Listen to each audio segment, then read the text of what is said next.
입장권을 무려 2,300만 장 팔아야 적자를 면합니다. 그런데 개막 첫날부터 계획이 무너지기 시작했습니다. 일본 엑스포는 지금 어떻게 되어가고 있는 걸까요?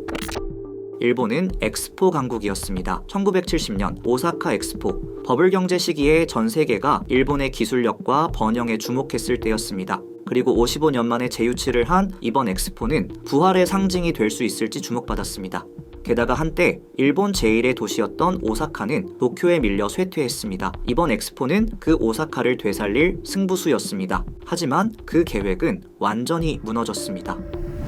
첫 번째 문제는 돈입니다. 유치 당시 건설비 상한은 1조 2천억 원이었지만 현재는 2배에 가까운 2조 3천억 원으로 불어났습니다. 대규모 목조 건물인 그랜드 링을 짓기 위해서 당초 예상액의 2배나 증액시킨 것입니다. 자, 두 번째 문제는 안전성입니다. 엑스포가 개최되는 유메시마는 폐기물 처분장이었습니다. 행사장은 매립지 위에 그대로 조성되었고 지난 6일에는 메탄가스가 검출되기도 했습니다. 그리고 이 구역은 지난해 3월 폭발 사고가 있었던 곳이기도 합니다.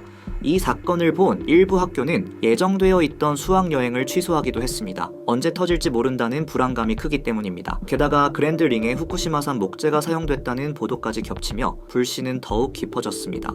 공장 책임자는 후쿠시마산 목재가 안전하다고 강조하지만 방사능에 대한 우려의 목소리가 계속되고 있습니다. 세 번째는 운영 문제입니다. 엑스포 현장에서는 김밥 한 줄이 25,000원, 아이스크림 콘이 12,000원에 팔립니다. 입장권은 75,000원인데 볼거리도 부족하다는 지적이 이어집니다. 대표 콘텐츠가 화성의 돌이라는 점은 조롱의 대상이 되기도 했습니다.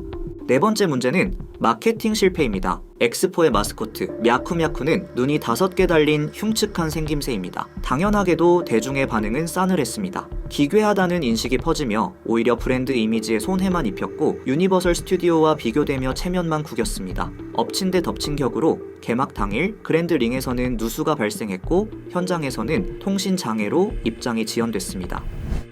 문제는 여기서 끝이 아닙니다. 일본의 엑스포의 성공 기준은 명확합니다. 2,300만 장의 입장권 판매가 이루어져야 재정적 손실을 피할 수 있습니다. 손실을 피하려면은 하루 평균 15만 명이 방문해야 하는데 개막 첫날은 11만 9천 명, 둘째 날에는 5만 명으로 뚝 떨어졌습니다. 결국 일본 정부는 국내외 단체 방문을 유도하며 공공기관의 동원에 가까운 대응에 나서고 있습니다. 국민들의 반응은 냉담합니다. 쓰레기 매립지 위에 거액의 세금으로 지은 엑스포, 아이들이 위험하다며 일부 학교는 초청을 거절했습니다. 올림픽 당시 불거졌던 부패 스캔들 이후 국민들은 대형 행사 자체를 믿지 않게 됐습니다. 또 세금으로 장난치는 것 아니냐라는 불신도 퍼지는 상황입니다. 여기에 일본은 지금 극심한 사회적 위기 속에 있습니다. 버블 붕괴 이후 이어진 장기 불황과 저성장, 국내 경기는 여전히 침체돼 있고 실질 GDP 성장률은 1%대에 머뭅니다. 인구의 3분의 1 이상이 고령자인 세계에서 가장 늙은 나라, 일할 사람은 줄고 돌봐야 할 인구는 늘어나는 구조입니다.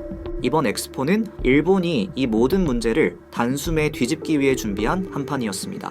하지만 현재로선 이 프로젝트가 일본의 민낯만 드러내고 있습니다. 마케팅, 운영, 안전, 경제성 모든 면에서 신뢰를 잃은 행사로 전락하고 있습니다. 오사카 엑스포의 사례를 보고 일각에서는 한국이 사우디에 진 게 다행이다 라는 말까지 나옵니다. 여러분은 어떻게 보시나요? 과연 앞으로의 2025 오사카 엑스포는 세계 3대 축제의 명맥을 이어갈 수 있을까요? 아니면 사상 최악의 엑스포라는 오명을 남길까요? 일본은 지금 그 기로에 서 있습니다.